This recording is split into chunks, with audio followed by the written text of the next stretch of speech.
Guus Hiddink has hinted that he will blood more of Chelsea's youngsters if the club's season is effectively written off this week. Chelsea face a make-or-break 6 days in which they play the first leg of their Champions League last 16 tie against Paris Saint-Germain tonight and Manchester City in the FA Cup on Sunday.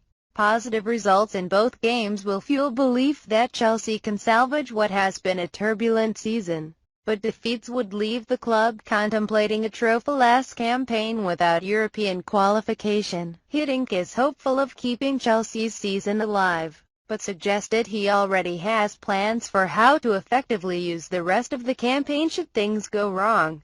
The Dutchman has already given chances to Ruben, Loftus-Cheek and Bertrand Traore since taking over as interim manager, while 18-year-old defender Jake Clarke-Salter has been promoted to the first team and travelled with the squad to Paris. Forward Traore scored his first Premier League goal in Chelsea's victory over Newcastle United after being given an appearance as a substitute ahead of Loic Remy. "This is a key week as to whether we go in a nice flow into the next round of the FA Cup, go further in the Champions League, or the other scenario is there," said Hiddink.